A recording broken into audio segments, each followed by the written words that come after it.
What's up, Stat Family? Told you we was coming back with another one. We got Dennis Rodman on Getting Schooled by Larry Bird, Jordan, and more.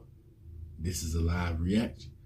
Make sure you hit that like button, hit that sub button, and comment below. Let's get it. You already know we live. We legendary. We ain't doing no faking. Not at all. Shout out to them real legends now. Promise you that. You already know that to the end. We're gonna get it started early.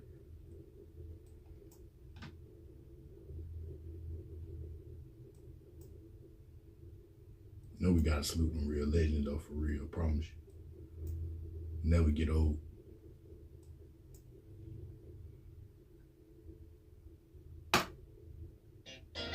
You know?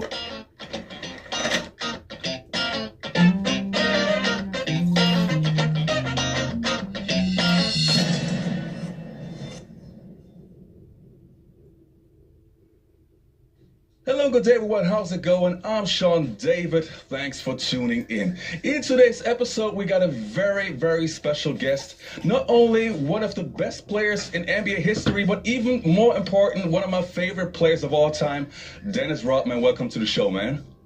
How you doing, brother? Good. Great to have you on the show. Dennis, I got a question. Before we get to your career, I gotta say I watched basically every documentary that exists about you. I love the 30 for 31. That was awesome. The one thing that I never could figure out or find out was, did you have an idol or a basketball player that you admired even in your high school days or in your college days? Well, it's amazing. A lot of people don't ask me that question. That's probably the first time anyone ever asked me that question. When I was growing up, I was only 5'8". You know, I didn't play basketball in high school. Mm-hmm. I basically, I think it was like forced upon me to play basketball because I started to grow when I was 20 years old. And I was 21. I was like 6'7", 6'8". And all of a sudden, I started to go to the rec center and say, oh, wow. You know, and all of a sudden, football was my first passion first.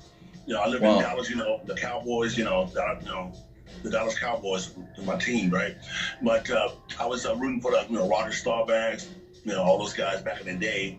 But all of a sudden I picked up the game of basketball, and all of a sudden people said that, Dennis, you're pretty good. I'm like, am I? I'm trying to be a ghetto kid, just trying to do something for 5-6 hours a day, do recreational stuff. But I just picked up the game, man, and it's amazing the fact that it's a hell of a story, man. It's a hell of a story how I became who I am today. It's a hell of a story. Indeed, man. So you were drafted in 1986 by the Detroit Pistons, actually one of the most underrated teams in NBA history, the Bad Boys. How tough was the transition for you from college to the NBA? It was funny, man. I won a couple of MVP tournaments before the draft, and they projected me to go to number 11 to the Milwaukee Bucks, but thank God, for some reason, thank God, I got pneumonia and I got sick, and all of a sudden they drafted me in Detroit. Thank God. So it was like, so that's how that happened. And John Sally was the number 11 pick for Detroit, and they picked me number 26 or 27, the third pick in the second round. And man, that was a blessing in disguise, man. Just we talked about Detroit Pistons, an organization that gave me the identity to be a man, to grow up as a human being. And I can't thank those guys enough to groom me to go and pursue my career, man.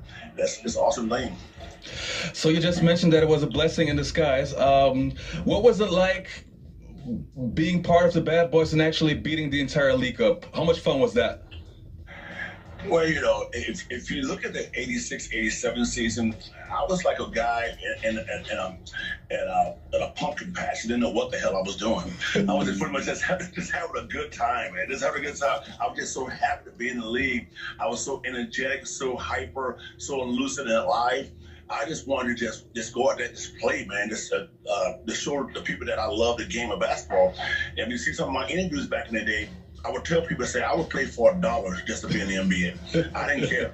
I just Real wanted hoop. to play, man. I just want to play, just go out there and have a good time. Real hoop. And fortunately for me, for the Bad Boys, man, the image became so bigger than us. The Oakland Raiders came to us, and then Detroit. Yeah. You guys were the Oakland Raiders of the NBA. So all of a sudden, the Bad Boys started to stick with us in 1988, and it stuck with us to 1991. And I loved it, man. I love doing one thing, man. I love kicking ass and just winning basketball games, brother. Yeah, obviously you guys had a lot of rivalries. The Chicago Bulls rivalry, the Boston Celtics rivalry. So I wanted to talk about the Boston Celtics rivalry. Did you guys really hate the Celtics? Oh my God.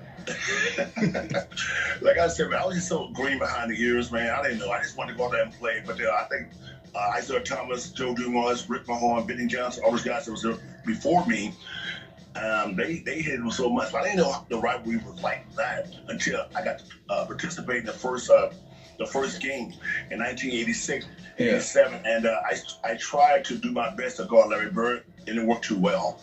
He kind of schooled me a little bit. He kind of schooled me the whole game. Every game he played, he said, "Dennis, are you guarding me? Take that for you." All right, I take that, Larry. Wow. You know, there's some jump shots. I said, "Dennis, you like that?" I said, "You know, man, the hell with you. Don't worry about it. Don't worry about it." But after a couple of years under my belt, I said, "Okay, great. I belong in this league, brother. I belong in this league." And all of a sudden now Larry Bird started to respect me. Then you can see at the last the years we played in the Silverdome that you saw that brawl that when I blocked Larry Bird's shot. Bill Lambert came over and I fell backwards and Bill Lambert came and gave Larry a chop, with a forearm. Then all of a sudden the melee, that's when the rivalry started really to happen right there. Yeah. All of a sudden I said, "Oh man, I'm in the league now. This is fun now. This is fun. This is fun." So I became the quiet assassin with the Bad Boys. I did my job. I did the dirty work. I love the work. I love the people. And that just drove me to do bigger and better things for the Detroit Pistons. And, I just joined the Bad Boys because I loved it. Yeah. You just mentioned your matchups against Larry Bird. I'm a basketball historian and a basketball analyst, and especially with the old school basketball. I noticed in your rookie season, every single time you entered the game, you guarded Larry Bird. And I was wondering, was Chuck Daly the one who put you a rookie on Larry Bird, or was it you? I just think the fact that he saw a guy, I think Chuck Daly, bless his soul, loved that guy. He's like a god. I think the fact that he saw I was so elusive, I had so much energy. He figured that I can just sit there for 48 minutes a game and just guard anybody in the world. And he put the trust in me. And I always told Chuck, I said, "Chuck, just let me play. Let me play. I just want to do anything you want me to do. Just let me play." He said, "Dennis, go call Larry Bird." At that point, I didn't know who the hell Larry Bird was. That's a white guy that's in the NBA. That's about it. That's what I thought it was. The next thing they said, he reminded me, he said, "Dennis, that's a legend." I said, "All right, great. Now what?" Now go out there and play, right? That's me. Go out there and play his ass. Okay, great. The more I play Larry Bird, all of a sudden now I got to figure out this game belongs to Dennis Rodman as far as defense and rebounding. And I became this such a phenomenon as far as that was my determination to go out there and stop the best guys, the best player on each team. That was my job. It's funny that you say that because that would have been one of my next points. It always looked like, especially in your younger days with the Bad Boys, it always looked like you had a chip on your shoulder and you wanted to guard the best guys to prove that you belonged. Yeah, it was amazing that the fact that,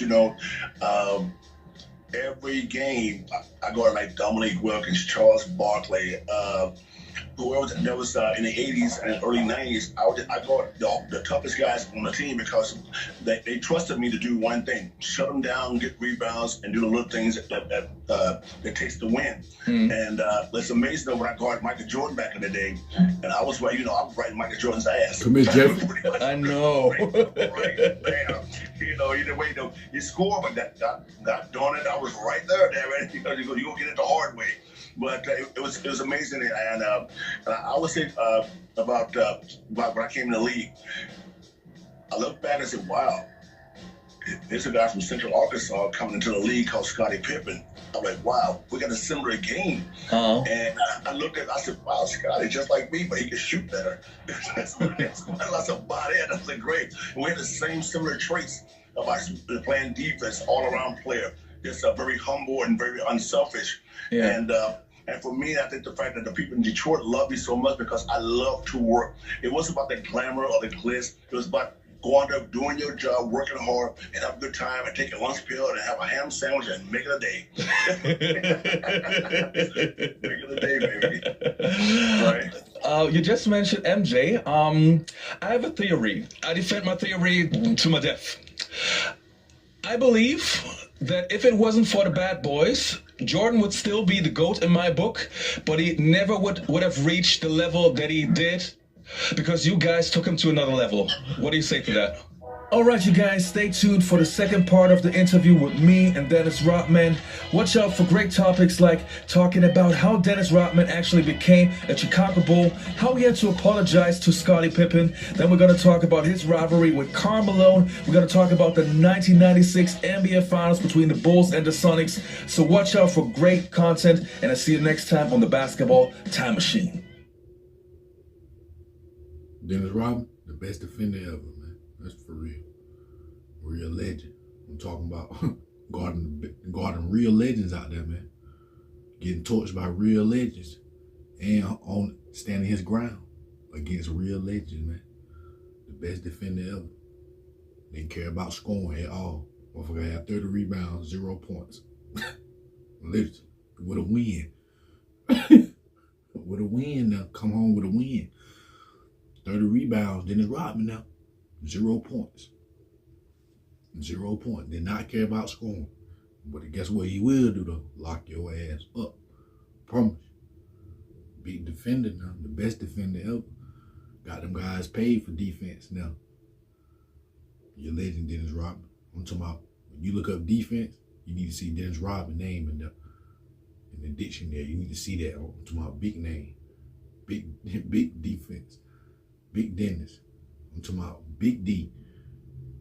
He ain't gonna play with you on D, I promise you. He gonna handle that.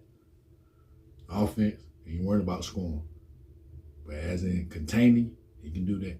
You gonna have to work for that 40. Promise, this ain't no easy 40. You gonna have to go on the grind and get that 40. It's legendary Dennis Rodman guarding real legends out there now. Big Bird will tell you. I'm talking about he was guarding real legends. I'm talking about rookie year, he had to guard Big Bird. I'm talking about, man, what? I'm talking about this prime shit. This prime now. They go on guys in their prime now. Shit legendary, man. Promise you. Dennis Rodman, they couldn't do nothing with you. Promise you. They can't do nothing with you now. Too good. I've never seen nobody not care about scoring and go out there and change the game and win the game, literally. Motherfucker literally had 30 rebounds, 0 points, man. Not playing. Go watch the real Dennis Rodman games. You will see. He do the stuff you can't coach. I promise you he do the shit you can't coach. He do the hustle, all that. The shit don't show up on the stat sheet. That's Dennis Rodman. I promise you. I thank y'all stat family. I thank y'all Bird family for watching the full video. We're gonna be back with another video after this video. Make sure y'all stay prayed up. Y'all be safe. Y'all be good. You know what?